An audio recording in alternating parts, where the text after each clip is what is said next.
Hey everybody, Matt Gear here for the Geek Pride cast on this Sunday evening. With me tonight, we have, as always, my co-host, Peter Ray Allison. Good evening, everyone. And our honour tonight, a special guest, David Chapman. Hi there, thank you. So, David, who are you? What do you do? What's your thing? Oh, blimey. Throw me in at the deep end straight away. Right. Currently, I am a producer at Cubicle 7 Games. I've been looking after Doctor Who for about the last 13 odd years. I created the game system for the Doctor Who, what was originally Adventures in Time and Space, and is now just Doctor Who, the role-playing game. I've been looking after that for a long time, and then most recently, I'm producer on the new second edition of the Laundry RPG, which is currently kickstarting. And that is a lot to unpack. I mean, one thing that kind of immediately springs to mind is a producer different to a developer? Yes. Yeah, I'd say so.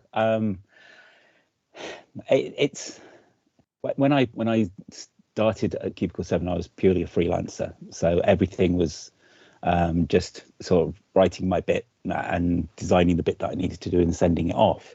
And everything else got kind of dealt with by somebody else, which was nice. Then I kind of got taken on as line developer for Doctor Who about 3.5, 4 years ago. They've had multiple, almost a bit like the producers on Doctor Who, the TV series. They sort of went through a few different line developers looking after it. And in that case, it was more a case of kind of deciding what was going to be the next publication, and trying to arrange some writers and things like that.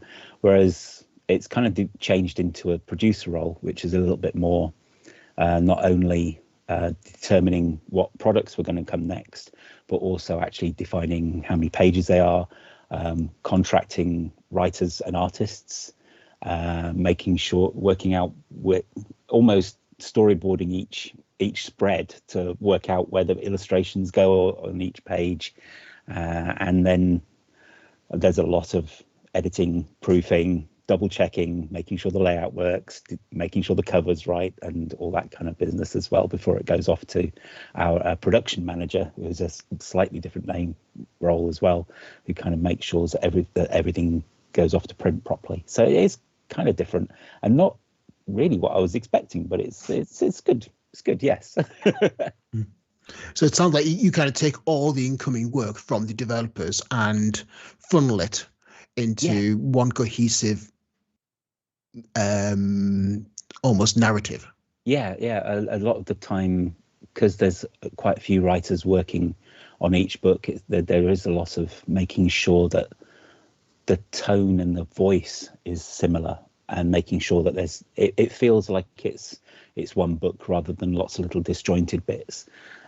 So there is a little bit of the odd little bit of tweaking here and there, or making sure that the writers, when they're contracted, know the tone and style.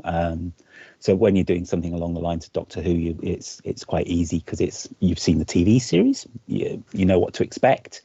Just keep it in that sort of tone. Whereas when it's contracting people for the Laundry, it's, spies, Cthulhu, computers, humor, horror, everything. But try and keep it within these parameters, so to speak. So yeah. I was going to ask about, because obviously the Laundry Files isn't an IP that I'm aware of. I was going to ask about sort of a description, but you just broke it down into its constituent parts right there, so you've got it. Pete's nodding, shaking his head at me. Despair, Matt. We're going to have words after this. But yeah, I mean, that kind of brings up the point. How would you describe the Laundry Files to someone that's not familiar with it? Oh, blimey.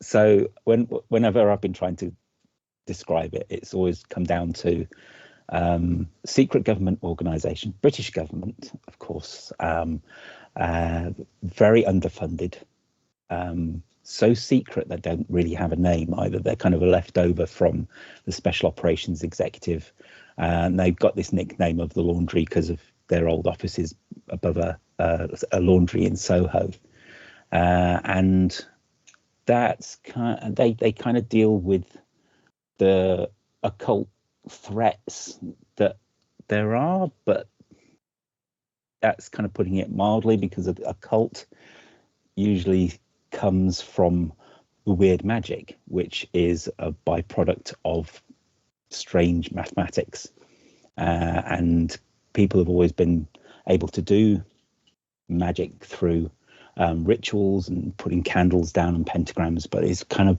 forming mathematical formulas in your head to reshape the universe, or kind of summon things from other dimensions to do things for you, which looks like magic.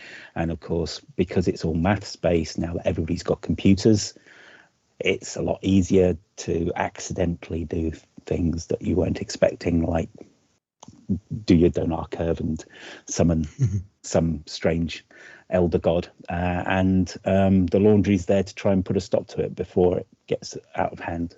So yeah, it's kind of like a British X-Files meets Supernatural meets that sort of thing, but it's got that level of horror and doom that you'd expect, because there's like the major apocalypse coming in 2016 with Case Nightmare Green, but because it's British, it's got this undercurrent of bureaucratic humor that you'd kind of expect from something like The Office or Yes Minister, right, for example. I think is the best way to put it. So almost like Douglas Adams, maybe.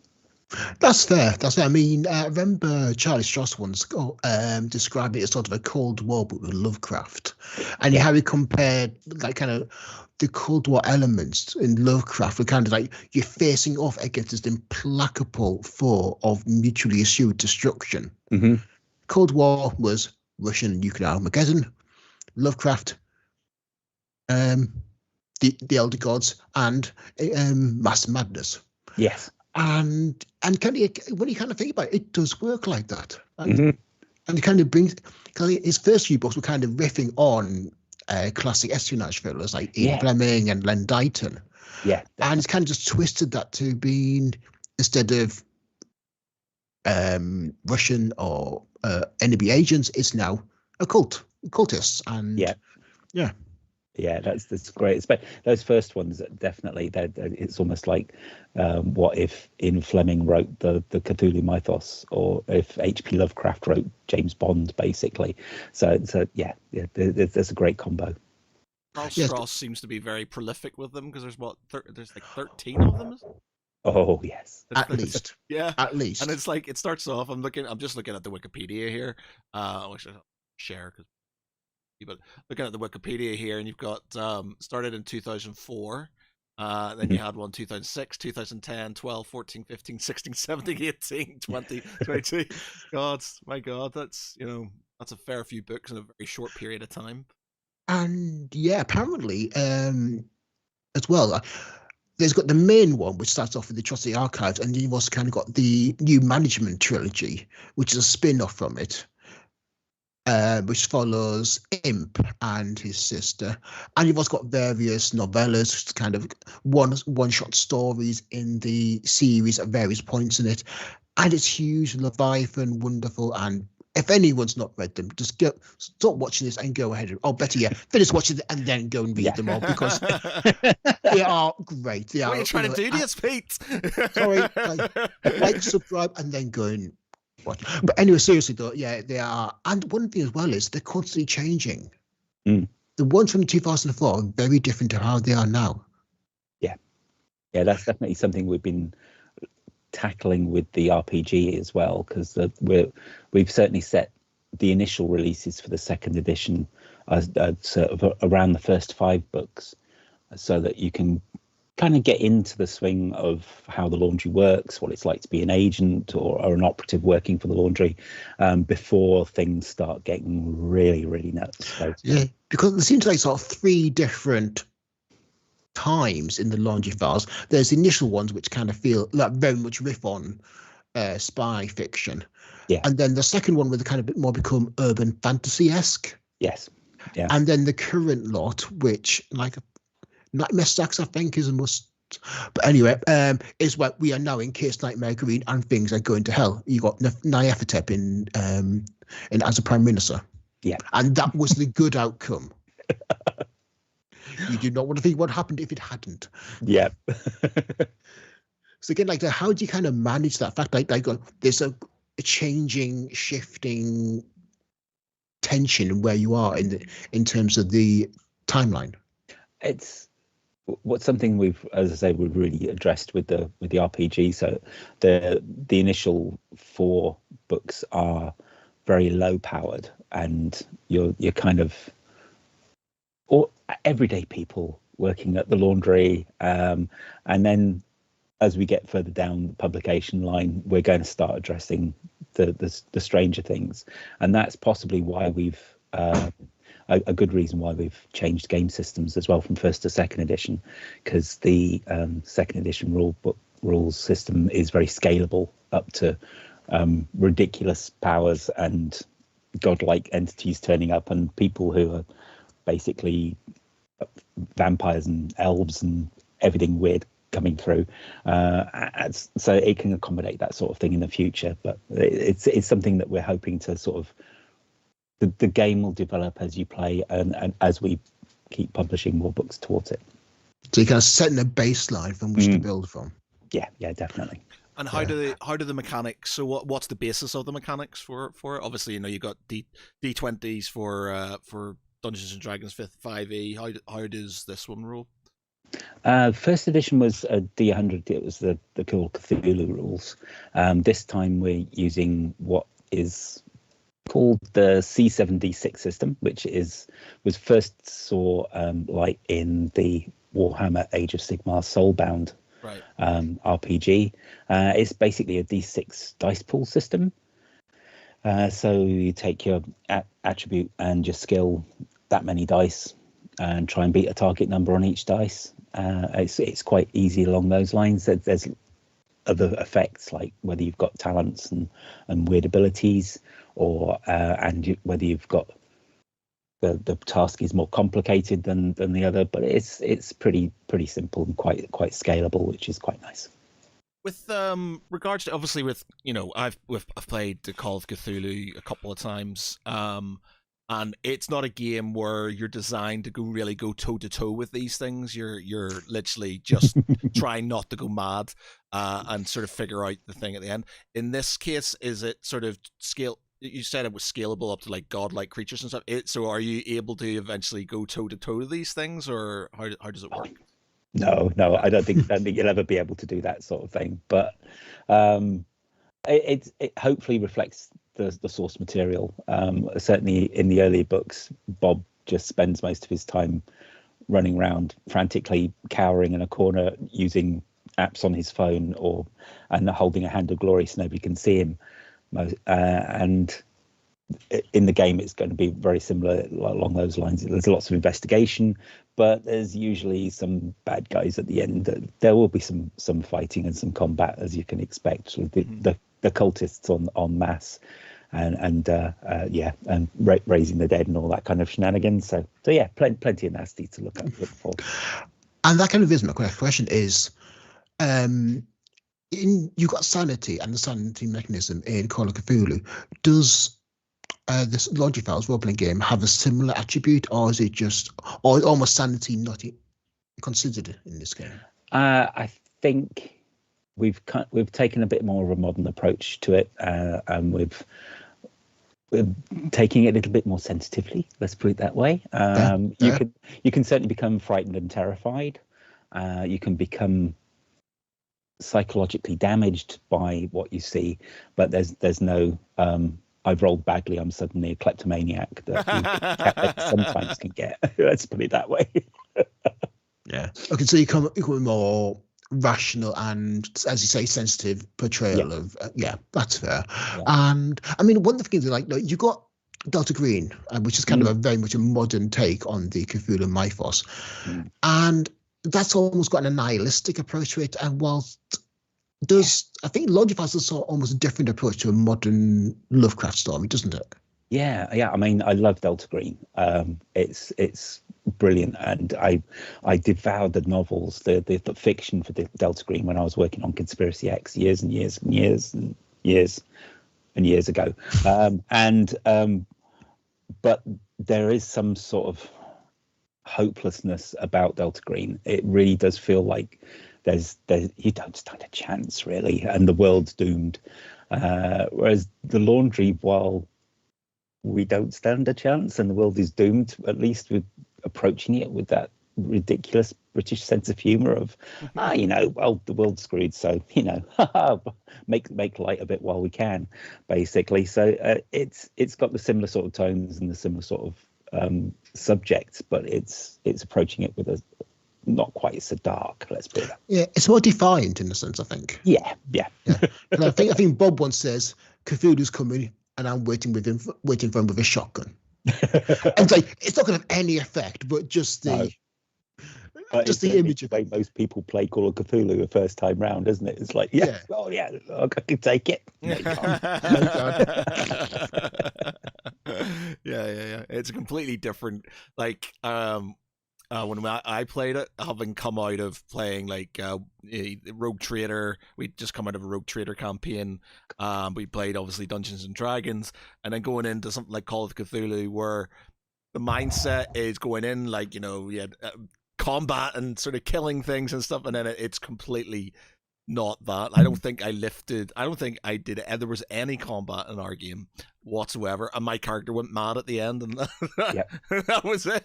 Yeah. I think all of my characters went mad in the end, except for one who got killed by a player character accidentally. They tried to wake me up and threw a bottle at me. The GM rolled, and it was a terrible roll, and killed me straight away. It was like, oh dear, never mind. that kind of brings in the mind, like the system in the Laundry Files. Do you have kind of similar kind of butchers and critical successors, or like how granular is the system you're using for the Laundry Files? It can get quite gritty. There's certainly some room for making terrible mistakes in there. We're currently tweaking the damage system at the moment, so it's a little bit more realistic, I think, or than the Soulbound one. The Soulbound system is very very super heroic, like big suits of armor, 2 swords, we're wade into everything, whereas the Laundry's certainly a lot more street level, and if you get shot, you're going to notice that you've been shot, and it's not in a John Wick way where you can you take about 3 or 4 and now I'm starting to feel hurt. This one's like 1 and you're going to notice, but I think there's a lot more grittiness to it. I think in the first book, where we call it, Bob gets hit on the head with a flapjack, and he's out of action for 3 weeks. Because of a hairline fracture. I was like, yes, that's what happens when you get hit on the head. Or there's a bit where he gets a chunk of skin cut out by wacky cultists, and he's still addressing the pain he gets in his arm in like 2 books' time, because it's a serious injury. So we're kind of reflecting that it's not going to ruin your gaming experience, because you've got to feel slightly heroic, otherwise it's going to be kind of miserable. But it's also going to reflect the realism of the danger. Yeah. I see. It needs a bit more texture to it, almost. Yeah. Well, look, the Kickstarter itself, having a look at it here, I'll go back to share people. 150 grand backed, 1,299 backers, funded in 66 minutes. The one thing that also blows my mind is there's a perk for it, for the Mahogany Row, €305, and there's like 99 out of the 100 have gone of that one. Oh, we're back down to 99. We had sold out completely. Right. Yeah, somebody's cancelled. There's one left, but somebody's had some bills come in, I think, and they've changed their mind. But that's a massive success. Yeah, and that one it's for super collectors, that one, because Charles Strossel signed the books, which is lovely. Oh, yeah. I mean, obviously, like the Laundry Files is by Charles Stross. What involvement has he had in the development? I've seen him do a video explaining what the Laundry Files is, but is he kind of giving any direction, guidance, or actual in being involved in it? Yeah, definitely. He's definitely keen to be a lot more involved this time around as well. He couldn't devote as much time as he wanted to for the first edition, but this time around he's certainly a lot more keen. And yeah, he's whenever we write anything or we have anything to show him, we email it off to him, and he usually emails back within the hour, so saying, that's wrong. No, I would have done that a slightly different way. So yeah, it's nice to make sure that it's adheres to his vision, because I'm sure that it's just a byproduct of the way you read fiction, that you might not see things exactly how the author had in mind. And it's nice that he's having such an input on this one as well, which is great. And he's great to deal with as well. Yeah, I've been looking to kind of meet Charlie Stross a couple of times. He's been to local Edgelit writers convention in Derby, and had a few beers with him. So he's a really lovely chap. So you get a chance to meet him, just do so. And has he been on the podcast, Pete? No, he hasn't. Not for lack of trying. There you go. There you go. Got one job. But anyway, well, when I said the Laundry Files is very much about Bob and Mo and Mari and the others, but what do the players play in the Laundry Files? What are our characters that we can play? Well, the first thing that you do when you're character creating is you choose an assignment, which is very much like an archetype or your character class. And there's about, I think there's 27 in the player's book, and there's a few more in the GM book as well. And they kind of define what your day job is. So you've been recruited to the laundry usually because you either have some skills that they can use, or you've seen something that you shouldn't have seen and they just can't erase your memory of it, and there's nothing else really to do with you except recruit you. And so you can be from any walk of life, basically. There's accountants, admin, clerks, archivists, IT help desk people, right the way up to people like computational demonologists or counterpossession exorcists, licensed sorcerers, through to the more military side, where you end up with the plumbers and cleaners and Oculus support, which are like the supernatural SAS. And so you can pick any of those as your day job. Does the recruitment in the character creation have any impact on the actual character you create in terms of granularity, and so on? When you're picking your assignment, it initially defines what your attributes are, and also what your starting skills are, and each one has a range of talents that really tie into what your assignment is. So like the clerk or the HR person is going to be really good at like managing to manipulate the filing and things like that, so you can get requisition things better, or you'll be able to get better budgets for your missions and things like that. Whereas the computational demonologist is going to have access to more of the sorcery side of things and along those lines. So yeah, what you pick really does define what your character is. But then you're assigned on your field missions, thanks to the wonders of matrix management, along with loads of people from other different departments. So you can be an IT person being sent out with an accountant to make sure that you're not overspending on your mission, and some guy from SAS on your right hand side making sure that you don't die while you're on the mission. So it's a nice way of making sure that people with wide ranges of skills can all work together. Yeah, I mean, the book's kind of almost two aspects to them. There's the kind of internal politics and bureaucracy, and then you've also got like the on a mission, like the sabotaging a server farm, so they don't download the Mandelbrot set that opens up a wormhole. What's the focus for the role-playing game? Is it on the politics, internal politics, or is it on the missions, or is it both? Bit of both. Bit of both, really. Your missions are the bits where you're sent off on your basic adventures, but there's a nice in between missions where you have the back in the office being assigned ridiculous projects that you didn't really want to do, and instead of spending all your time battling cultists, you're making Gantt charts and trying to reach your KPIs, and rooting out those infiltrators or people who are working at the laundry who may have ulterior motives while they're working there.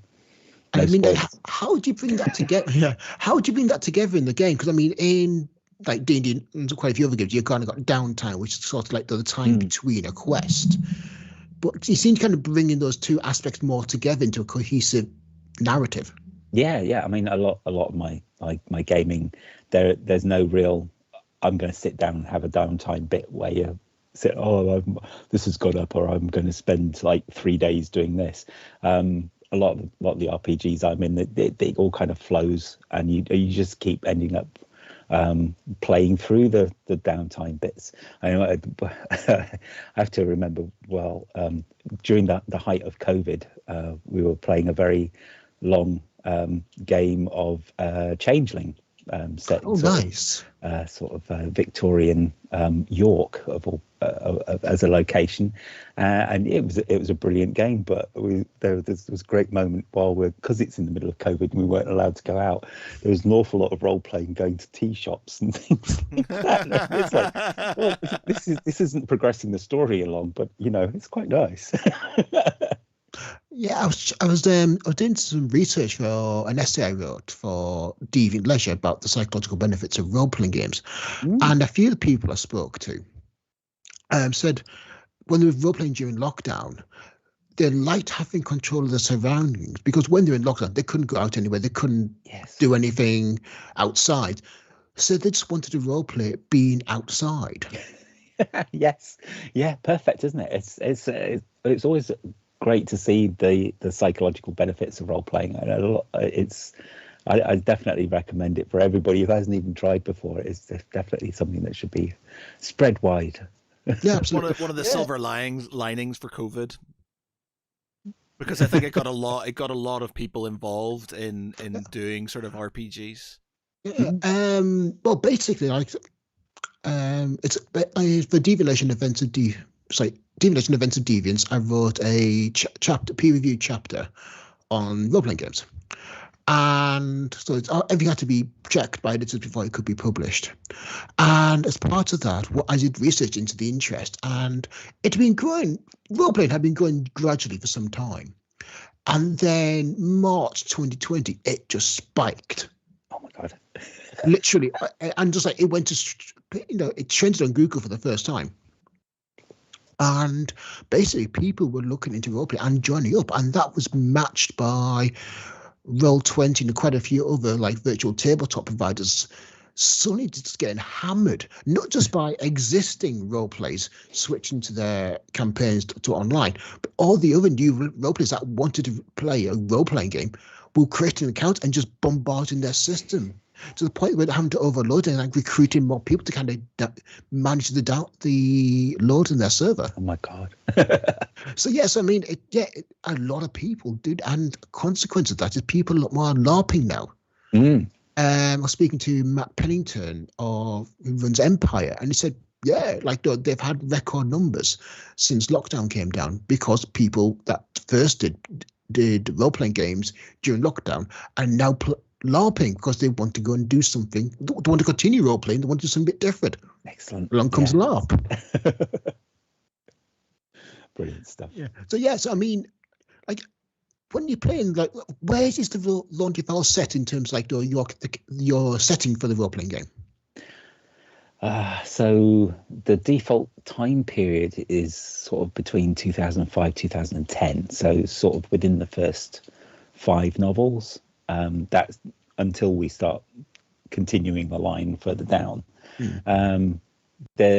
I guess most people would probably set it in London, but one of the first supplements that we've got in the Kickstarter is one called Introduction to Applied Occult Computing, which starts you off in Milton Keynes in the field office that has sort of sprung up after the Concrete Jungle short story from the end of the Atrocity Archives. And so you go on a training course to Milton Keynes, and usual nonsense happens and everything goes horribly wrong. And by the end of the introductory adventure, you're set up in the Milton Keynes field office, and the rest of the book is basically, here's the rest of Milton Keynes, here's all the little occult secrets that are dotted around, here's some plot lines and loads of adventure ideas to keep you going for months to come. And the boss is very keen to continue that as a storyline and develop Milton Keynes as a setting further on as it goes closer towards Case Nightmare Green. Obviously, I know it features in Concrete Jungle, but why did you choose to keep it there in Milton Keynes? I mean, Milton Keynes is a weird place. You've got the Pentacle, the Pentacle of a roundabout. I mean, that's got the feature in it. Oh, yeah. It's just an interesting place. It's that why were they not allowed to build buildings over 6 stories until like about, I think it was about 12 years ago. So why was there the limit on the height? Was there a strange occult reason behind it? Why have they built pyramids in the middle of the big gardens and things there? So there's lots of interesting stuff going on there.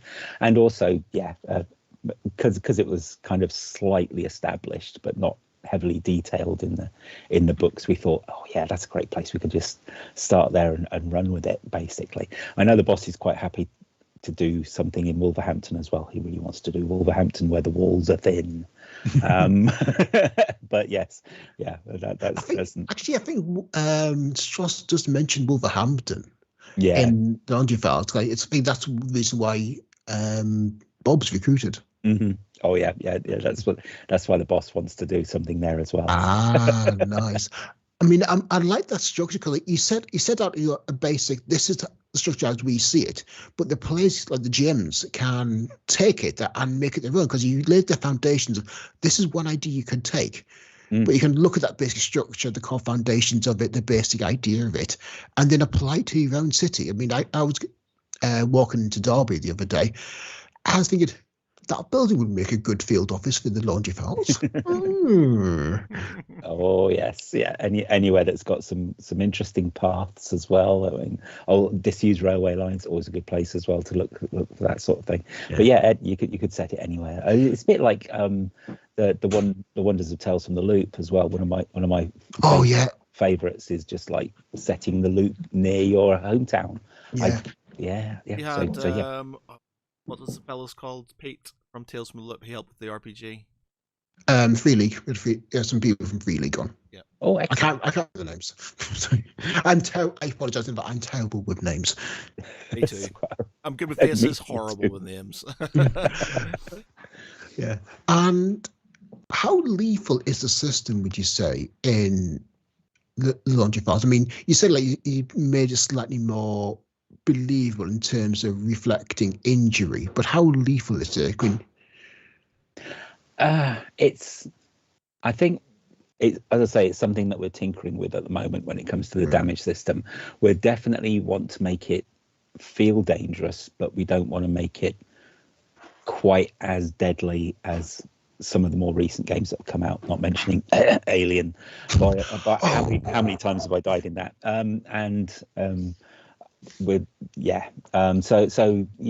It's going to be dangerous, but if more on the incapacitating side rather than the instant kill.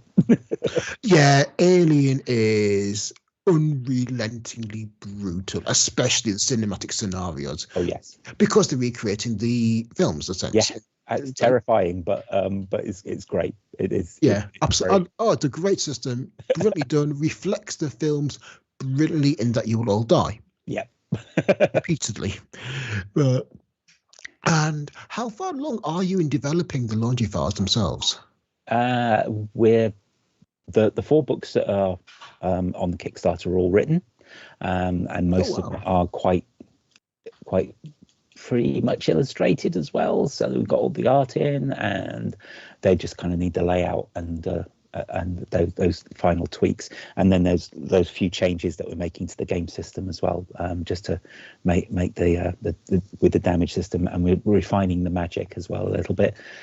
So yeah, we're hoping that the PDF should go out to backers sort of about July time. Oh wow, that is fast. Yeah, and then shortly after that we'll send them to print. So the print version should be arriving with people just early in the new year. Oh, brilliant! So yeah, you got about a 6-month turnaround approximately. Yeah, that's quite fun. And do you have any plans for expanding storyline, bringing in new features? Oh yes, yeah. Well, we definitely want to do some sort of campaign book, as the boss has said. So I can't say no. And then I'd really like to explore the other organisations like Black Chamber. Yeah. And so you've got the option to possibly run as a Black Chamber game rather than as a laundry game. I know it's going to be a little bit more severe because they're not pleasant people. No, it's almost like going to Delta Green elements, because like you're all under mind control, and geeses. Yeah. And also to expand like the non-human player characters as well. Okay. Along those lines, and maybe even bring in a few more external assets, as they call them, as well. Oh, it's like kind of like it's not Modesty Blaze, it's Chastity Inferno. So yeah, something like that. Yes. But yeah. Also, one that was it. Sorry. Yes, Persephone Hazard. Yes. It suddenly jumped back. Sorry. There we go. Yeah, and also, I mean, what I want to ask as well is, you kind of got all this material here, and like again, so are you going to consider like the mergence of Chaos Nightmare Green, Chaos Nightmare Red? Oh yes, yeah, and we definitely want to deal with the new management era after. Oh, nice. Eventually as well, because Charles Stross has also said that he's got there's a novel. I think it's a novella coming out next year, which is all about Derek the DM. Yes. Yeah. And then he said he's doing one more general storyline laundry book, which kind of takes you right into Case Nightmare Green, and then he's going to focus more on the new management books afterwards. So as the new management ones are going to continue, then it's only logical for us to venture into that territory eventually as well. And also, I mean, I think about midway through, he kind of brings in superheroes, like superheroics. Yes. So again, do you have that? Do you kind of there's a lot of factors at play here, and sort of systems that you have to kind of incorporate as well. Yeah, that's another reason why we changed systems over to the Soulbound one. It can certainly deal with the more powered characters, let's put it that way, later on. So when you suddenly have these crazy abilities appearing, the system isn't going to suddenly overload. Yeah, so it feels like more like a reboot. Like this new edition, it feels more like a reboot rather than a continuation. Yeah, definitely. Okay, and also you've been working on Doctor Who as well for 15 years. It feels like it. No. It's that was a long one, but yes, I started with the very first edition of that one. I designed the game system, the Vortex system for Doctor Who.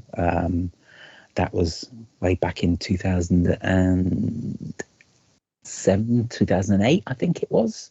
Oh wow.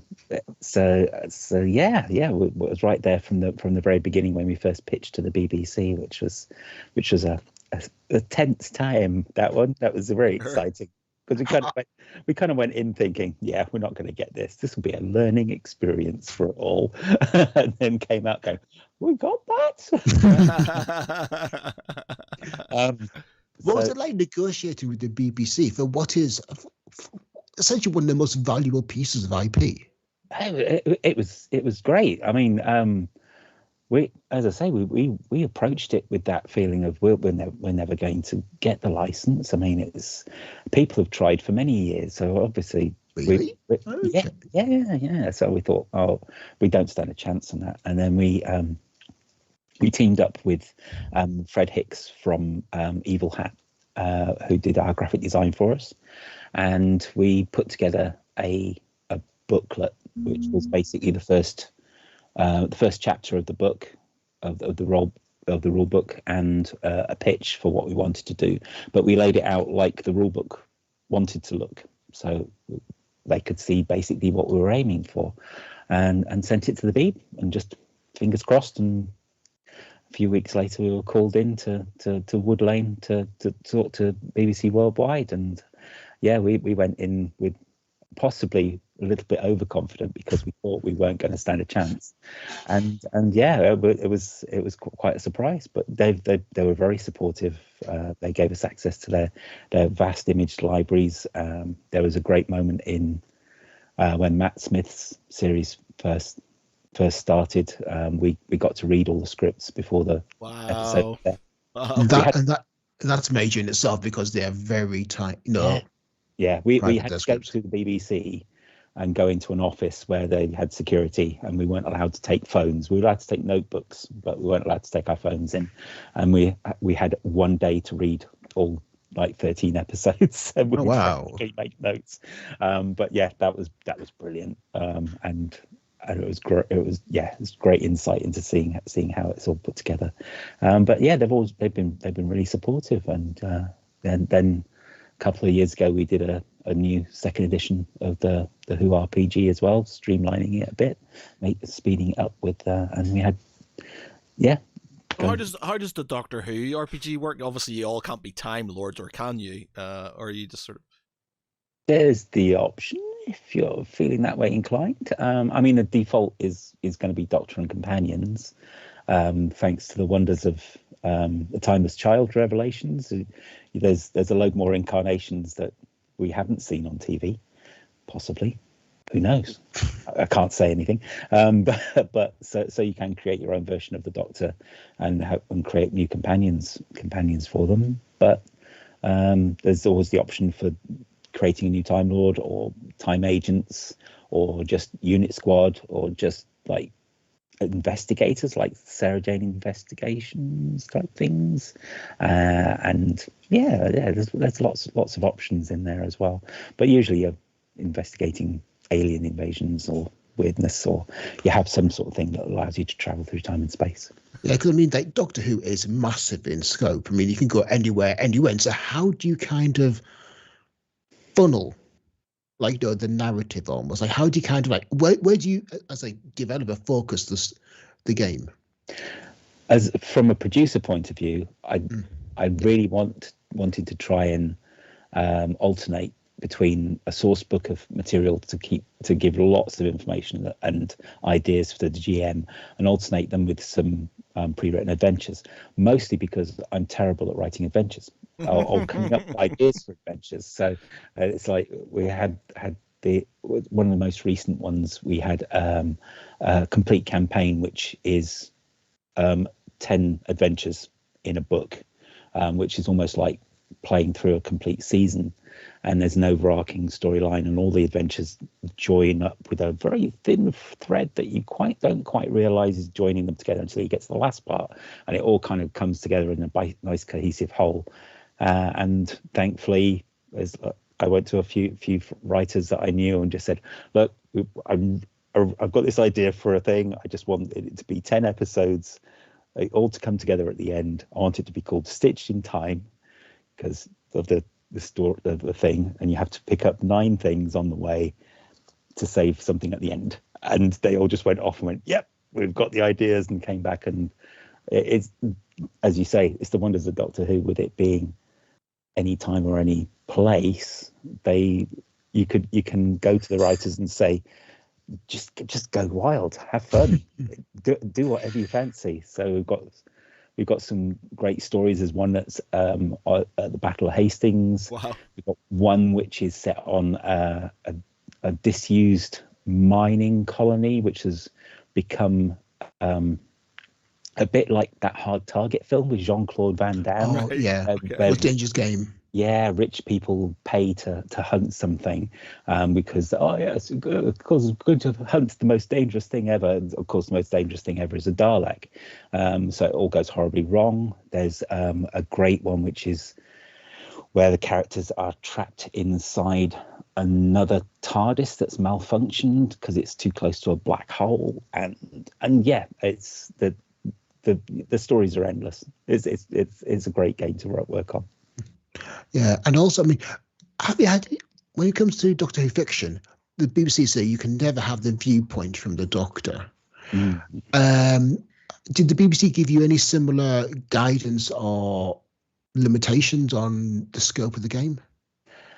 There's some limits and some guidance. We've always got some great input from the editorial team, and anything that we do come up with gets sent over to the main production team as well, to make sure that we're not venturing too close to what they have in mind coming up in future episodes and things like that.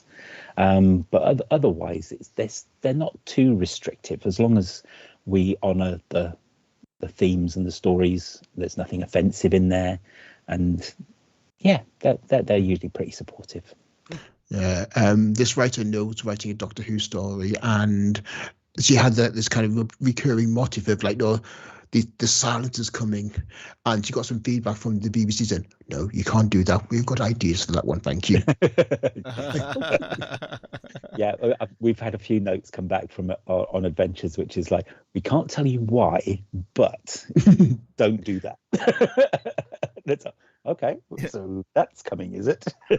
Looking at your background, you literally have all the main sort of kind of sci-fi IPs there. You're going from you've got Master Chief up there for Halo, you've got X-Files, you've got Doctor Who, you've got Star Wars. Obviously, you've got those some old school Kenner Star Wars toys up there as well. You've got Star Trek up there too. Out of all of those, was there anything you kind of, obviously you're a massive nerd, so is there anything you'd love to sort of kind of get your hands into, so you dip your hands into, that you haven't yet? I think the big two, I'll say the big three for me. Star Wars, of course, because Star Wars. I am an obsessive X-Files fan, as you probably noticed. Right, yeah. I'm going to be really nerdy now and move my camera around. Is that okay? Oh yeah, far away. Please do. Okay. My wife's gonna mock me from the other side of the room right now. But yeah, most recent acquisition up on the wall there. No way! That's one of Mulder's shirts as one in season 10, which that's amazing. Yeah, because I'm a bit obsessed when it comes to X-Files. So yeah, X-Files would be the dream job for me, and the third one would be Twin Peaks. Interesting. I don't know, but I just have this strange fascination about FBI agents investigating really, really weird things. Twin Peaks is super. Have you ever played Alan Wake? The first one, I got too scared, and then I got stuck. But I did watch the walkthrough of the entire of the second one because my console's too old to play the second one. I'm still on an Xbox One, so but I did watch the entire walkthrough of the second one and was completely obsessed by it. It's absolute work of genius, and the musical level. Yes. Twin Peaks. Yeah, because it has that kind of similar FBI agents investigating weird stuff. Yeah, and the mechanic of putting things on pinboards to work out plot lines. Lovely, absolutely lovely. I think Twin Peaks is a really good idea. Like it's there's so much you could do with that. Yeah, it's that part soap, part weird paranormal nuts. Yeah. Amazing. Yeah. And I mean, what first got you into writing role-playing games and like developing them? Blimey. This is going to show my age now. I got into role playing sort of early 80s, and we played like 3 or 4 times a week as teenagers. Yeah. And then I bought the Ghostbusters RPG. Oh, nice. I saw that. Yeah. And it's I read that and it is so funny to read. It is just an absolute delight to read that. And I finished reading that and thought to myself, somebody had a real blast writing this, and that was the beginning. That was where I really wanted to get into RPG writing. So I tried. I wrote to West End Games. This must be sort of about 88, 89. Oh, wow. So I wrote to West End Games. They sent me back the submission guidelines. And I wrote a couple of adventures for Ghostbusters. And of course, this is pre-internet days, so it was all typed and then photocopied and then bundled off to New York and wait 3 months for a response, that sort of thing. And yeah, I got some really positive feedback from them. They didn't go for it because I used too many food references, and they'd already had a food supplement out with Ghost Toasties, and also I included Bruce Willis and Scooby-Doo in one of the adventures. So I was a bit obsessed with moonlighting at the time as well, as you do. And so I kind of put it behind me. I got into comic publishing for a bit as well, and a friend of mine knew that I was obsessed with the X-Files, and this must be sort of about 2000. Knew that I was obsessed with X-Files and handed me a copy of Conspiracy X and said, "You're gonna love this because you're such a nerd." And I read Conspiracy X and got completely absorbed with that, and then basically wrote to Eden Studios, who were publishing it by then. After because I think it was New Millennium Entertainment originally, and then it went over to Eden Studios with George and Alex running it. So yeah, I wrote to them. This was back when, computers by then. Yes, so emailed. So yeah, emailed them and said, really fancy getting back into the whole writing of things, and they just said, well, prove you can write something. So I had picked one of their other game lines, which was All Flesh Must Be Eaten. Oh, yeah. And I wrote them a supplement which never saw light of day because it was way out there on another planet, which was all, it was called Summer Camp Stalkers and Unstoppable Evil. And it was basically taking their zombie game and turning it into like 70s and 80s slasher movies.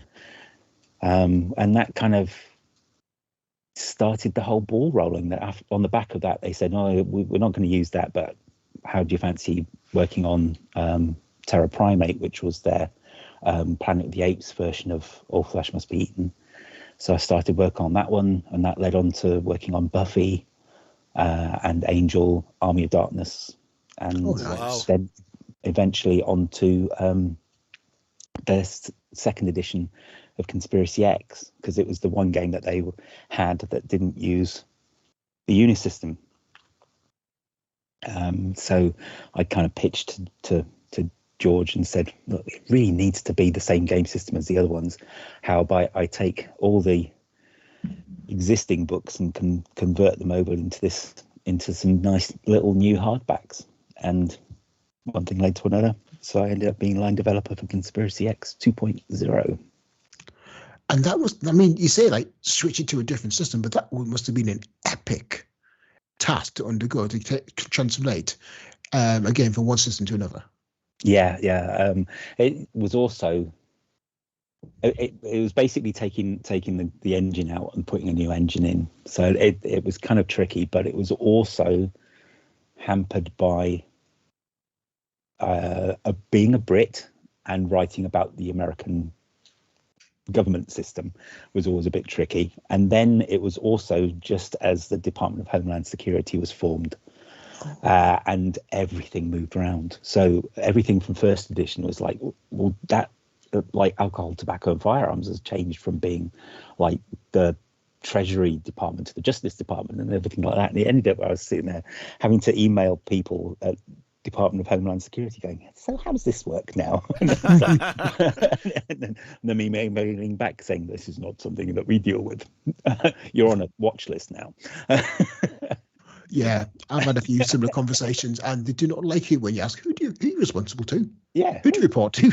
What is this all about? Does that counter-terrorism unit in 24, is that a real thing? No, shut up and go away. Are we talking about the X-Files and stuff? Like, I just sort of, it clicked with me. Did you ever get any of the collectible cards from 1996? Because I've card game. It wasn't a card game. So like, you're not going to be able to see these. People who are watching live will be able to see it and stuff. But I have these cards from I collected when I was in school from 1996, and you basically have a scene from the film. So you've got it says "Trust no one." Deep Throat's final words as he dies in Agent Scully's hands, and it's a picture of him on the ground, and then at the back it's got a little bit of blurb and it's got a number and stuff. So it's like a collectible card thing, and I've got loads of these, just sort of collectible trading cards. Yeah, like trading cards from back in the day. Like I've had them; they've been sitting on that shelf for ages. I've never thought about them. And then you talked about X-Files, and it's like, oh my god, I used to collect X-Files cards when I was in school. Oh, but, yeah. I've got the first 3 seasons of trading cards, and then I kind of gave up on those ones. But then it was the collectible card game came, and got obsessed with that as well. I think I only ever played it once. I just ended up collecting the cards because it was like, hey, look, it's X-Files. But only it's a great game. Collectible card games are dangerous. They are really super dangerous, man. Like I just don't like people who are into Magic and stuff must have endless money. I just don't. It's just mad. Like I got myself into like I've got a couple of the living card games, so it's not as bad because they come out in sort of runs. So but everybody seasons almost. Yeah, you have seasons, so you have specific cards, and everybody there's no need to trade because you get them in the same box as long as you get that sort of run. But I started like I didn't go near collectible card games ever because I knew I would just go deep. But Games Workshop did the Age of Sigmar one, and I was like, and because it was on an app as well, I was like, I'll give that a go. And I found myself literally just going deep into it because I was just like, buying boxes and boxes of booster packs and literally having thousands of cards, and it got to the point where I was just like, oh my god, this is horrendous. And thankfully it went they've discontinued it now, so they did like 3 I think they've got to the third season of it, and then they stopped. But then online recently they've got the prices just gone really low for a load of them, so I've just bought boxes and boxes. So I literally have a cupboard in my other room, like it's in the front room where none of my nerdy stuff's really meant to be, and it's an entire cupboard with just booster packs of these cards, which I'm probably never going to get through to sort of try and find. The idea is I'm going to have a three cards for each one for each faction and a foil.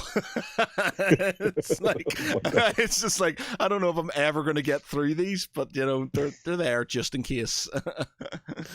Just in case. I've heard that one before. Yeah, just in case.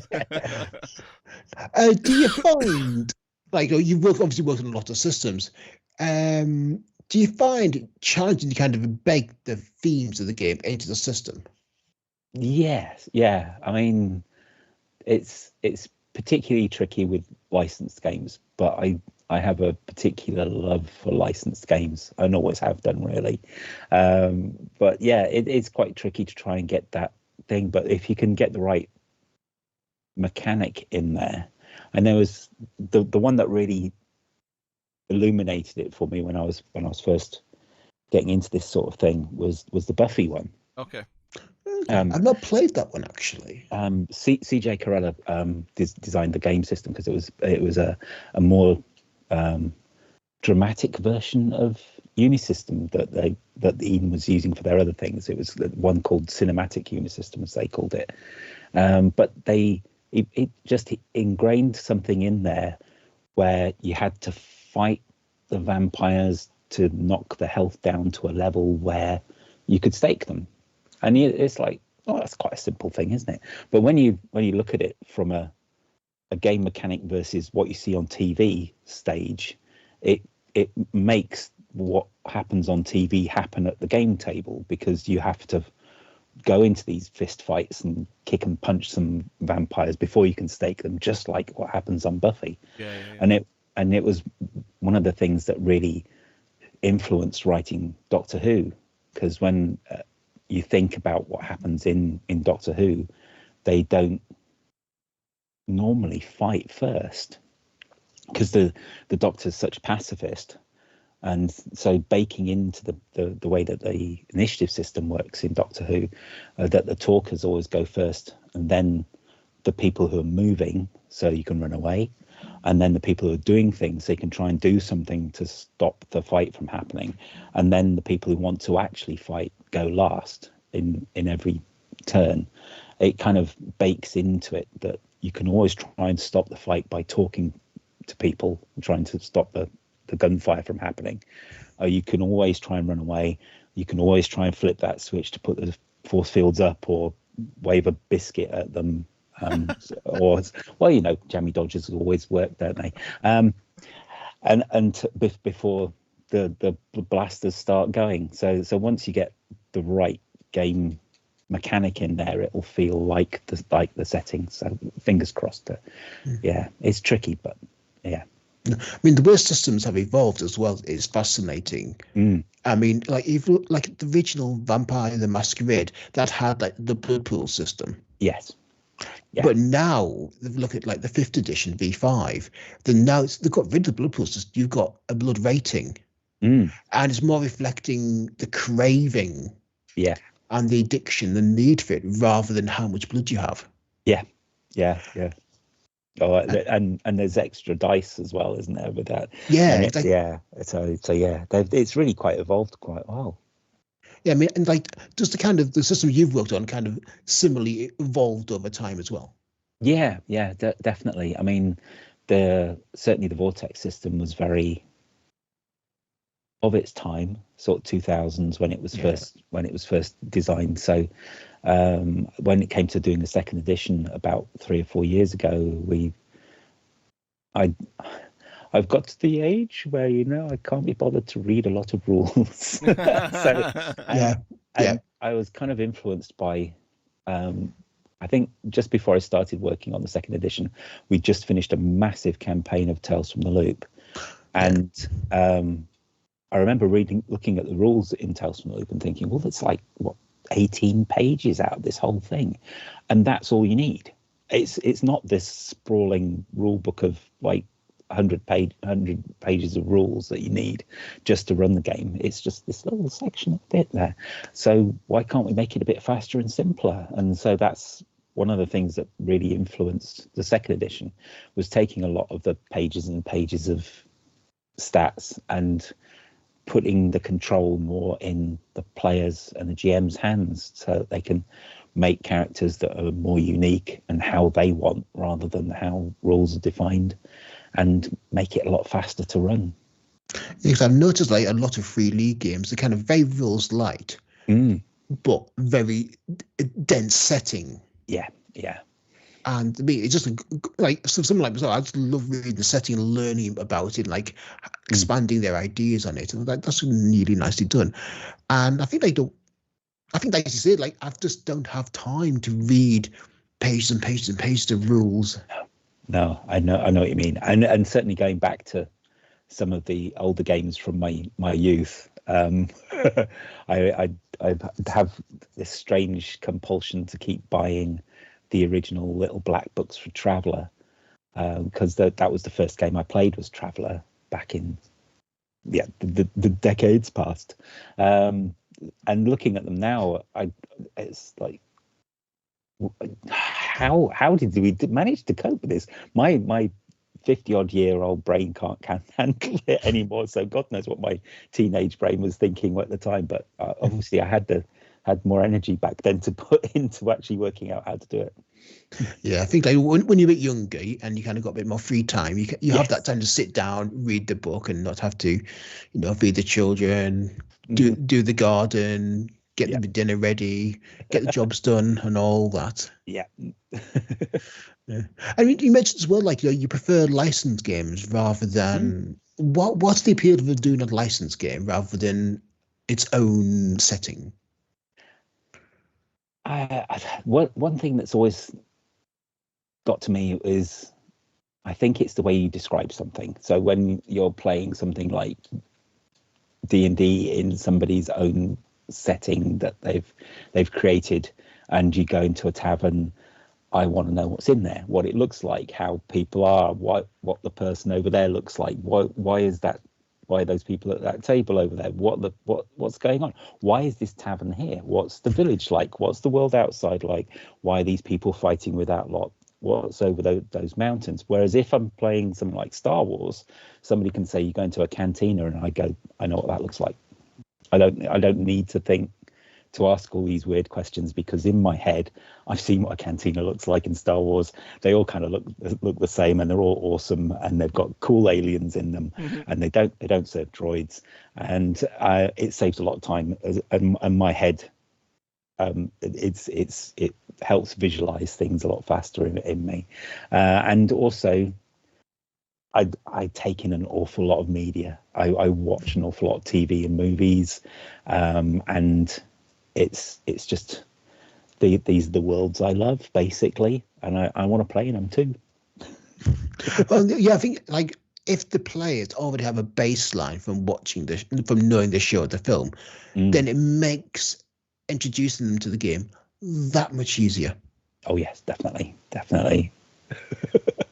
Yeah, and also, I mean, especially in a very structured film or TV show like Star Wars, where you rebels, right? There's your commanding officer, that's the Empire, there's the stormtroopers. You kind of got that already. That okay, we know why we're together. We're the rebels. We're the rebel cell. Right. Okay, we've got a command officer. He's supposed to go there to do that raid on that Imperial holding facility. We've got to shoot the stormtroopers because they're stormtroopers and they can't hit us. Yeah. And like almost in a sense, you kind of got a similar structure with the laundry files as well, can't you? Like, you're in the field office. You've got like the management matrix. You've given an assignment to go over there. Balk someone's server. Install Windows XP on it if you want to, and already you have that. There's some games out there where you kind of you have characters, but you have no reason for them to be together. Yeah, the laundry is really good for that, because as you say, it's like you're all working for the same organization, even if at the beginning of the session you didn't actually know the other characters. You're all being bundled together thanks to this project that some middle management person has decided is worthwhile investigating. Here's some paperwork that you're probably not authorized to read the back half of, but you can certainly read the front few pages before your eyes start itching, and then off you go, and then you can introduce yourself or during the mission to each other. You can decide whether you like all your teammates or not, and you're perfectly thrown together, and because it's almost present day, sort of give or take 15 odd years, you kind of know what the world's like. You just have to remember that technology is not quite as advanced as it is now, so you're lucky if you get a first generation iPhone, it's easier to imagine and easy to rationalize why you're playing, why you're on these missions. Yeah, I mean, do you have like there's a few games where there's like hidden agendas for each player? Is that reflected in the game, or is that just an optional element for the GM to include? It's certainly encouraged. Let's put so yeah. There's always the power struggle. As a colleague of mine from one of my jobs once said, "I'm not without ambition." So yeah, if you want to get that promotion and make your life a little bit easier, then there's certainly that route you can take. I mean, there's always that nice option where if you progress high enough, you could almost get promoted to the point where you're no longer going on the missions and you're sending some poor schmuck out instead, so that it's not quite so dangerous for yourself. And are those agendas reflected mechanically in the game, or is it just sort of a character element in the role playing? It's not so much mechanical. It's certainly more encouraged for overarching storylines for the GM point of view.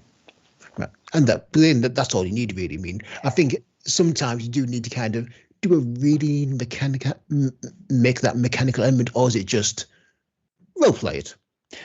Every character's got a short-term goal, which is like make it to the end of the week, actually be on time, or something along those lines, and a long-term goal, which could be sort of learn how to play the trumpet or something along those lines. And when you accomplish your goals, you get XP. But your team also has a short-term goal and a long-term goal as well, which are technically in the game called short-term KPIs and long-term KPIs. It's like being in work again. Nice. And this is more as a whole, and and accomplishing them as a team, because remember, there's no I in team, but there is a me. Then you can certainly gain even more experience and possibly some benefits from management from that way. That's nicely done, because that was a key element in the game. Like, no, it's just like the interaction between management and Bob. Oh yes, and the friction involved. And then multiple management, yes, because it could be like you've got like 3 or 4 bosses. The one, there's a matrix management, isn't it? So trying to, not only is it you're trying to keep one boss happy, you've got like another 2 to keep happy too. Yeah. Do you have like kind of Bob, Angleton, Iris, and the others in the game, like as NPCs? Have you kind of reflected them? The options are certainly there. They're statted. We're unlocking more NPCs as the stretch goals go as well. I think we're getting close to unlocking Alan Barnes and Boris the Mole. Oh, nice. But yeah, there's loads of NPCs you can put in there as well, and also there's a couple of created supervisors / management characters that you can use straight away for your game for ordering your team around. How long? I mean, you said like about this will be complete within 6 months. How long has this been in development for with Modiphius? Oh, with Cubicle 7. But it's okay. It's okay. Chris used to work with us as well. In fact, Chris is the reason why we got Doctor Who. Thanks. But yeah, he knew somebody at the BBC, so he helped us get that started basically. Nice. Which was nice. But yes. Oh God, how long have we been working on it? It seems like forever. I think we started sort of middle of last year with the initial working out of what the products were going to be, what the game system we were going to put in there, and then started the writing. Yeah, sort of it would have been sort of middle of last year. So yeah, it's been a long time formulating and perfecting. But still, 9 months though. That's not a long time to develop a game when you think about it. It's no, it's surprising, isn't it? I thought about it like that. It's like, oh my God, we've done how much since then? Oh my God. Yeah, exactly. I mean, that is no small accomplishment. No. We try and get them out. Yeah, I mean, that's a tight turnaround. I mean, yeah, I'm hats off to you, sir. I mean, it's impressive. And it kind of helps that the game system isn't being created from scratch. I mean, if it was a complete from scratch, it would have added months on to make sure it was right. Thankfully, the game system's been through months and months of playtesting as soulbound, so we know that the dice rolls work and the various things. So it's just a case of converting the skills and the attributes to something more laundry based, adding some new talents that are very, very laundry based, like red tape and things like that, and that has helped with the speeding up the process. So it's just a case of refining those little details, like as I said, with the damage system, to make it really, really suit the property, so to speak. What was the hardest part of adapting the system to meet the theme and tone of the laundry files? I think it's the descaling of combat. Yeah, because Soulbound being a Warhammer epic. is very fighty. Yeah. It's almost, when you first look at it, you think, oh yeah, that's really not going to work for it. It's almost like what happened with Doctors and Daleks that we released last year when we did Doctor Who for 5e, because when you approach 5e, you think it's D&D is very fighty based, and Doctor Who is certainly the complete polar opposite of a fighting thing. So we managed to tweak that and turn the fighting into conversation. So you're actually diminishing somebody's hit points by doing logical or emotional damage to them, by convincing them that their theory's wrong, or that what they're doing is morally wrong, until they give up. So yeah, that's it. It's so removing their will to fight. Yes, exactly. That is exactly the way that Doctors and Daleks works, which has gone down a storm, which is excellent, which is nice. So yeah, it's along those similar lines. Soulbound is quite a fighty game. So when it comes to laundry, it's taking some of those fighty elements out and adding a lot more investigation and backbiting politics. Sounds great. But yeah, and like I said, that's pure laundry. Oh yes. Yeah. I mean, it sounded like you had an absolute blast creating. What's been your favorite part of developing it? I think it's been putting the humor in. Yeah. Because I was possibly going back to that wanting to write Ghostbusters thing, where you can take what could be quite dry rules, because it's like when I first read Ghostbusters, it was like most of the game systems I was reading was like reading stereo instructions, and this was kind of funny. So it's along those lines when it comes to the laundry. It's like this could be quite dry rules, but if you add that level of sarcasm and humor, all hats off to Gareth Ryder Hanrahan, who did first edition as well. Who some of his text has made it into the second one as well. They're all. It's just got that silly humor in there, and every time you have things like, oh, you'll be fine on this mission, and then you can have a little side note saying, no, you probably won't. And adding that sort of thing in there means that it's just more fun to write, and I hope people have as much fun reading it when they get their hands on it as well.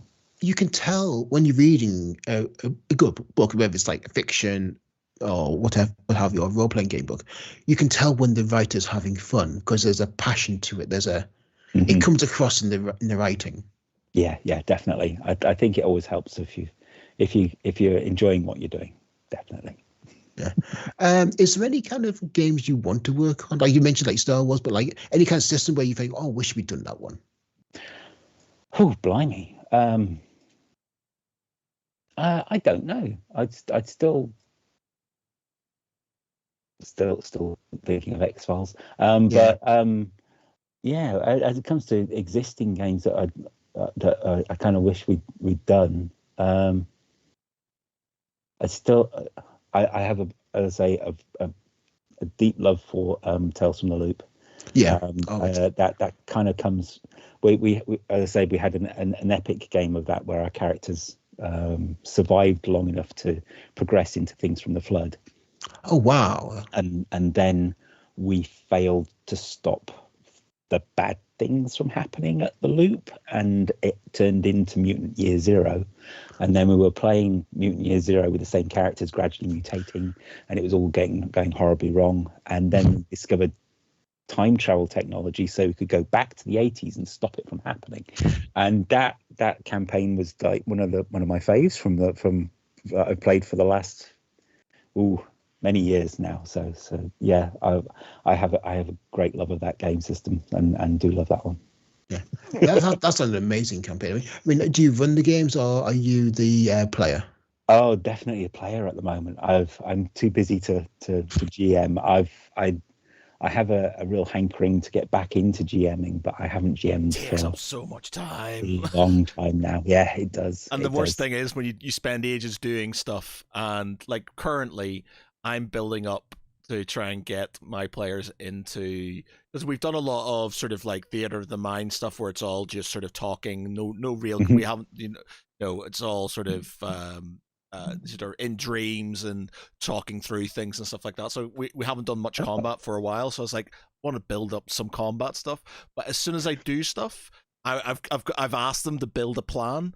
So what are they going to do to get into the Citadel? How are they going to do this? Where are they going and stuff? Because what they have a habit of doing is just going somewhere completely different. And I've spent weeks building something and then they just sort of disappear off in another direction. And I'm like, oh, well, that's never going to be used again. And there you go. My time's wasted. Yeah. There seem to also be like two different methods for GMing games. Either you go for the structured narrative and almost railroad your players and no, you're going there. I want you to go there. That's what I've planned for.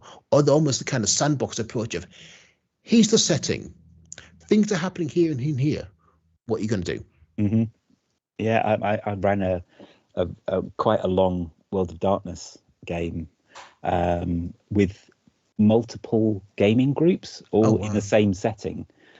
So I had one group that were playing vampire, a group that were playing werewolf, and a group that were playing mage, but they were all happening simultaneously in the same location.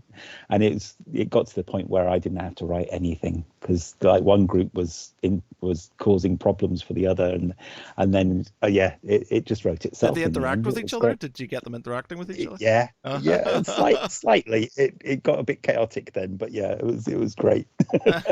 I don't think I could manage that now.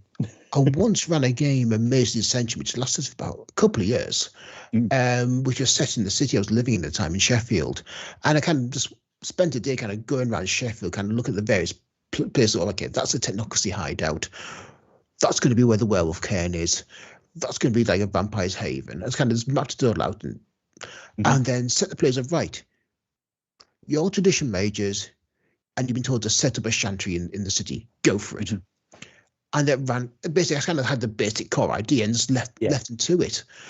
And they say they just ran itself after about 6 months. They were just kind of coming up with their own ideas, and it went well for about 2 years.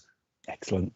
Yeah, I think the best way is to let the players sort of like the one that I run. We've been running 3 years now. Pete was formerly in it until his character gloriously died recently. But we had it's basically it's homebrew, so it's very loose, fast and loose with the rules. So the rules are basically a shell that can be sort of bent and sort of used to sort of, it's more for story because we stream it. We kind of want to make sure there's a story going on, so it's sort of entertaining, at least for everybody involved. And I found like initially I would spend ages building things out and stuff, and I just found very quickly that they weren't doing what I decided I thought they wanted to do, and so I was wasting so much time. So I basically react now. So I have a vague idea of how things are going to be, and I'll point out certain things, and then I'll just let them do their thing, and then I'll react to what they're doing, which means I'm saving a lot of time. Granted, there's not as much prep done, but at least I can sort of, it feels a bit more natural, and I'm not railroading them into things. I'll very seldom, like sometimes. Like in this one, I'm not railroading them into where they are, but I'm being very specific in that they have to tell me what they need to do, because I don't want to waste my time building up dungeons and stuff and them not doing it. So it's like, if they're not going to do it, that's fine, but I want them to tell me what they're doing so I'm not wasting my time. But yeah, you get a lot more stories, and like a lot of the stuff that we've done where we've gone has been from side quests and random things that they've just done, and it's just sort of naturally sort of built from that, and it's I think it's been really good. Awesome. Sounds awesome. Yeah. And I mean, the Logic Files Kickstarter is done incredibly well. I mean, did you anticipate it to be that successful? No, I don't think so. I knew it should have been good, but this is still better than I was expecting. But then I was aiming low. And my previous Kickstarter wasn't with Cubicle 7, and it did enough to fund, but it was nowhere near the scale of this. Which one was that one, if you don't mind me asking? It was an RPG called Wild, Wake Initiated Lucid Dreaming. Oh yeah. Which is a very Inception meets Sandman sort of RPG, which is nice tarot-based game system on that one. Oh look, I have a copy of it right here. How convenient! Oh, so I love the artwork on it. Oh, yeah, it's very nice, very nice. But yes, so yeah, the laundry has gone ridiculously higher than I was expecting, which is brilliant. Yeah. Really We've got some more stretch goals we're hoping to announce in the next couple, probably tomorrow. But the campaign finishes on Wednesday afternoon. So 64 hours to go, apparently. Yeah. Oh my God. Yeah, and yeah, seriously, everyone, people, please back this campaign. Yep. I want to play it. It looks great. It's going to be made, so I'm happy. But it looks great. It's really hitting all my buttons, because I'm a massive fan of Laundry Files. So you're actually hitting all the right tone and the themes of it. Brilliant stuff. I think it helps that we've had some really good artists as well that have really helped when it comes to promoting it as well. One of the artists, Gareth Slightholme, his art has been quite key to the Kickstarter, and a lot of the spreads, his artwork on there as well.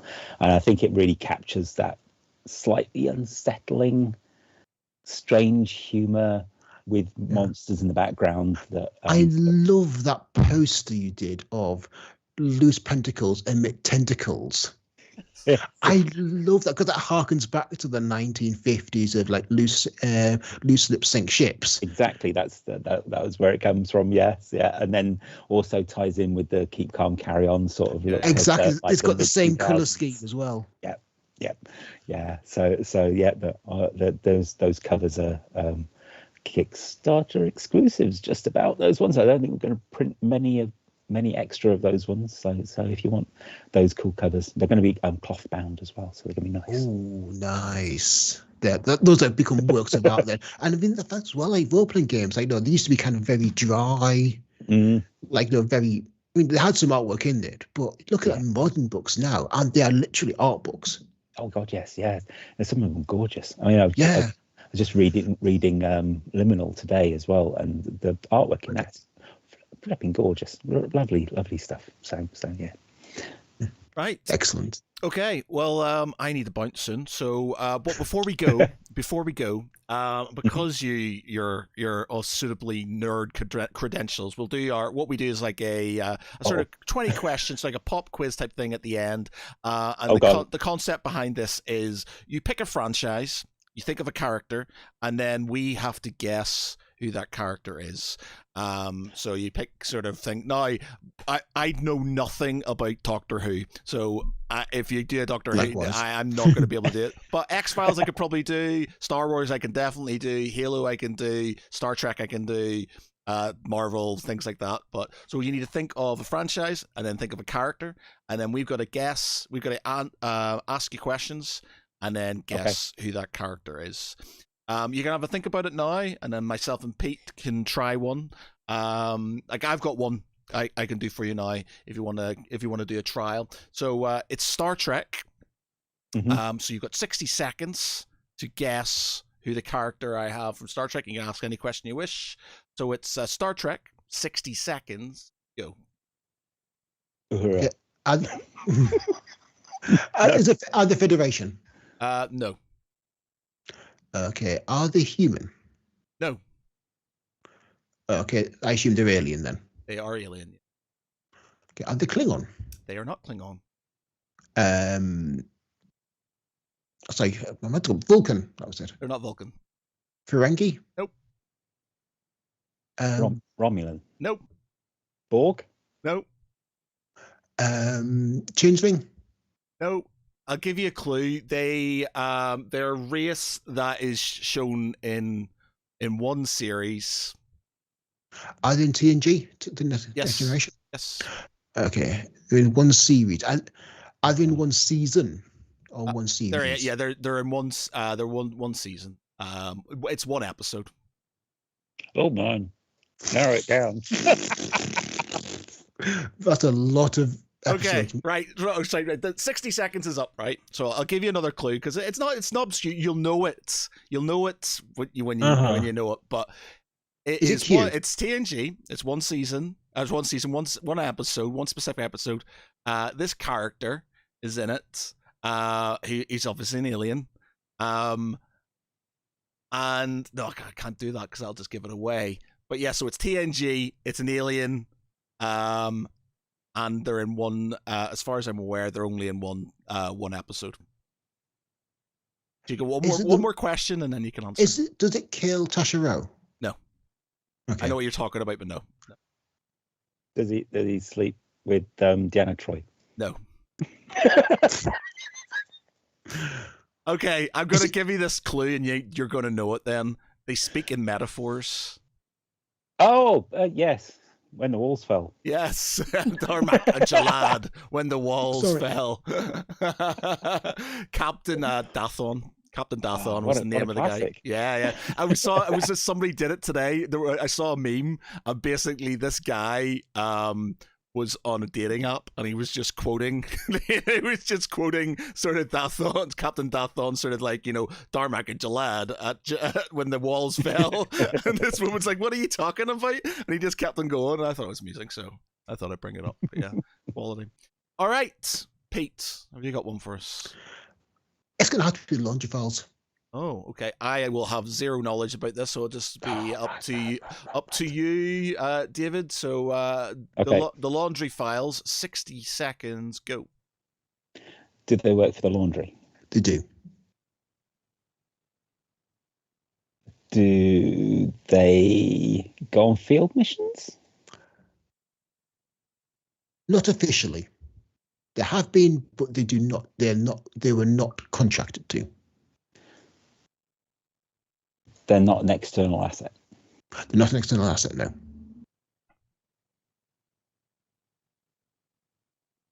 Are they high ranking? No. Do they still work for the laundry? Yes.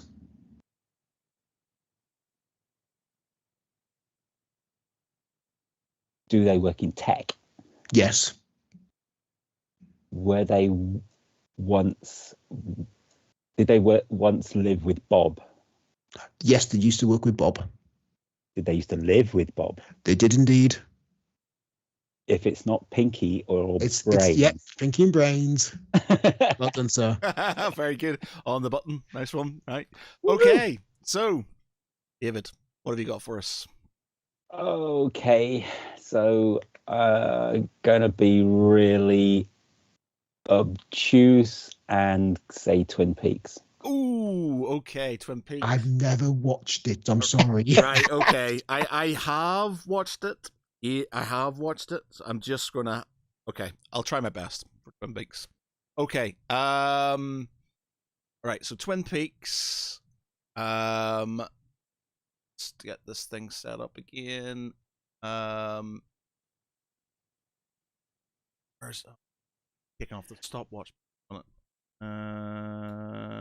Is discreetly pulling up Wikipedia. Yeah, for okay, so starts Twin Peaks, 60 seconds, go. Are they in the series and the film? Yes. Are they an FBI agent? No. Okay, so not going to be epic. I could write epic poetry about this pie. Okay. All right. It's not going to be. Is female? Is she female? Is a male or female? Male. Okay, so it's not going to be. Not going to be Laura Palmer. Male. Okay. Is he a good guy or a bad guy? Mostly a bad guy, but not always bad. Is he at the end when he looks, it's not the guy. Oh God, when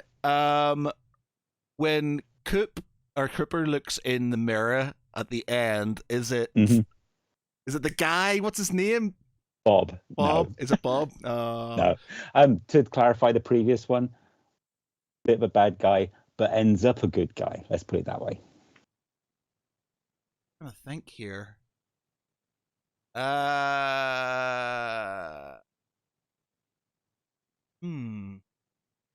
trying to think. Does he have many interactions with Cooper? Yeah, quite a few. Right up to the last episode, yes. And we're talking the return here, not end of season 2.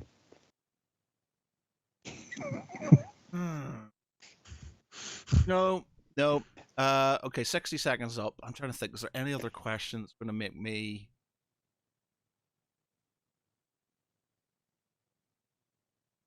No, I'm gonna have to give in. Sorry, I went with Bobby Briggs. Briggs. Yeah, because he was a bit of a bad guy at the start, and then by the return, he's one of the deputies at the sheriff's department. Okay, I'm gonna have to type in Bobby Briggs. He was the son of Major Briggs, who got abducted by aliens. And right, yeah. Drug dealing, sleeping with Shelley at the same time, and Laura Palmer, and okay. He's always classic. Dana Ashbrook played him, and he's a bit of a legend. He was great in a very obscure 80s horror film called Girlfriend from Hell, which I'd highly recommend as well. Okay, I'll check that one out. One of the girls in my university, one of my friends, we went to university with, she did her dissertation on David Lynch films. So we literally went through all Twin Peaks.